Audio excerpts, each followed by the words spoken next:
Sahabat tani, tadi kita sudah mencoba membuat backlog jamur tiram. Setelah ini, yuk kita ikuti Pak Siswadi dan Ibu Sri untuk memanen jamur tiram.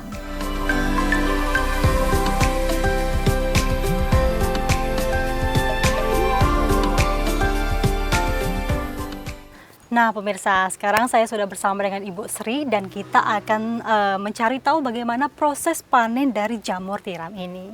Yuk Bu, kita panen dulu Bu. Ya, Jadi ini yang panennya bagusnya yang ciri-cirinya jamur yang seperti apa Bu? jamur yang sudah mekar lah kita panennya. Yang udah mekar-mekar kayak gini ya? Nih panennya tinggal dicopot? Tinggal dicopot aja. Oke, ini saya cobain dulu ya pemirsa ya. Ini nggak apa-apa nih Bu ya, langsung dicopot ya? Ya. Oh, jadi gampang Bu ya? Ya, nah ini supaya jangan nanti jamurnya kotor, ini dibuang. Oh, ini dibuang. Jadi tidak ini kan. Oke, ini serbuk kayunya masih nempel Bu ya? Ya, jadi nanti dibersihkan juga itu nanti setelah ini. Kalau yang kecil-kecil ini umur berapa Bu? Ini nomor 3 hari, 4 hari lah ini. Ini 3 hari, sebenarnya tidak dia ini perkembangannya kurang ini. Kalau yang lain kan sebesar ini mungkin pada saat dia bermunculan mungkin kurang siram. Oh, kurang Jadi, disiram. kurang gitu kena ya. air jadi dia tidak mekar. Iya, sembari kita panen saya sambil ngobrol Bu ya. Ini Ibu ambil bibitnya dari mana sih Bu? Oh, kalau bibitnya itu kita mesti beli. Beli di mana Bu? Beli di penjamur juga ada yang memproduksi bibitnya sendiri. Kita membuat backlognya sendiri.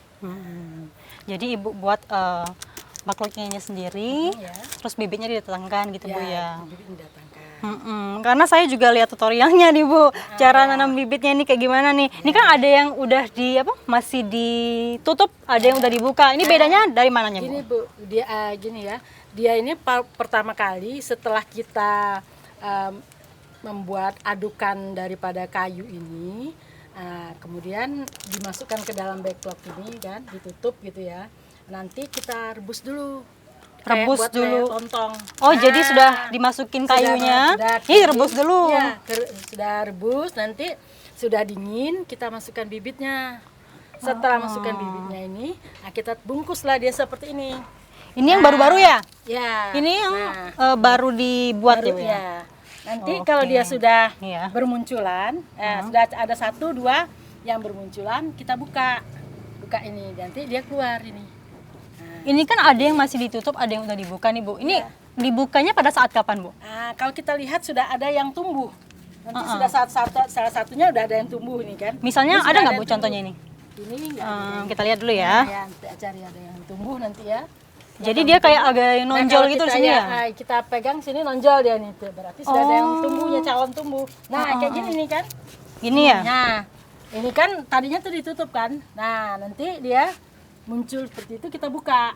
Baru dibuka gitu ya? Dibuka. Jadi nanti dia tumbuhnya itu nanti tidak terhalang. Nah, ini kan tumbuhnya tidak terhalang. Tapi kadang-kadang dia menembus ini. Nembus kertasnya. sampai robek gitu ya, baru dibuka gitu ya? Tapi perkembangan itu biasanya terhambat kan. Nah, seperti tadi jadinya kecil gitu kan. Biasanya kalau terhambat kayak gitu itu karena faktor apa Bu? Apakah kurang Karena lembab atau karena? kita akan lambat bukanya juga karena lembab kurang kering dia juga bisa bantut gitu ibaratnya kan. Oke, ini istilahnya bantut gitu ya? Nah, setelah ini biasanya sudah kita panen, Iya. kita bersihkan. Nah, jadi ini dia tumbuhnya seperti ini. Oke, jadi setelah udah mulai tumbuh ya, Ya. baru dibuka seperti ini, akhirnya bisa tumbuh jamur-jamur yang ukurannya besar-besar gitu ya. Ini berapa lama sih Bu biasanya panennya dari awal ngerebus Kalau sudah backlognya direbus, ini sampai bisa panen? sudah dikasih bibit, ini kurang lebih 1 bulan. 1 bulan ya. Nah, 1 bulan artinya di masih pembibitan, pindahkan ke kumbung. Nah, 1 bulan setelah itu dia nanti memutih. Jadi ini pada awalnya kan hitam nih seperti ini kan. Nah pemirsa, jadi jamur tiram ini dipanen setelah 60 hari Bu ya? Setelah kurang lebih 60 hari. Sahabat tani, dengan jumlah backlog yang mencapai 30.000 lebih ini, Ibu Sri dan Pak Siswadi mampu menghasilkan 10 hingga 20 kilo dalam sehari. Biasanya Ibu Sri dan Pak Siswadi menjual jamur tiram hasil panennya ke berbagai tempat langganannya di pasar tradisional yang ada di Bengkulu. Ini udah bisa berarti Pak ya? Bisa. Di kanan aja. Ada yang di belakang, ya. Belakang kok. Ini boleh Pak? Belum. Ntar salah cabut deh.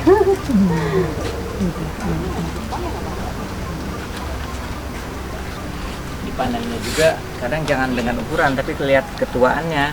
Oh iya. Ada. Jadi lihat tuanya dari mana? Ada. Ini udah mulai ini. Ini udah mulai ini. Dia kalau Ini kayak udah gini boleh? Udah. Nah, ini boleh nih, Ini udah boleh. ini. Udah tua. Budidaya jamur tiram sangatlah bermanfaat, mengingat khasiatnya yang baik untuk kesehatan tubuh. Selain karena prosesnya tidak memakan waktu yang cukup lama, petani jamur dapat memperoleh keuntungan yang memuaskan.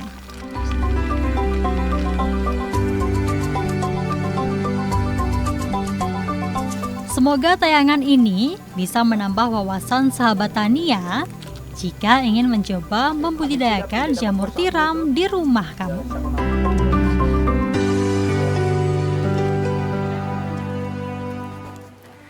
Nah, sahabat Tani, ini dia hasil panen jamur tiram yang kita dapatkan hari ini. Tentunya jamur tiram ini dapat dikonsumsi dengan baik ya Bu ya, selain diolah menjadi sayur, bisa juga dijadikan sate dan berbagai macam olahan jamur lainnya. Tentunya bernilai gizi yang sangat tinggi bagi kesehatan tubuh. Demikian info desa kali ini. Terima kasih atas perhatian Anda. Wassalamualaikum warahmatullahi wabarakatuh. Sampai jumpa di info desa selanjutnya. Yuk!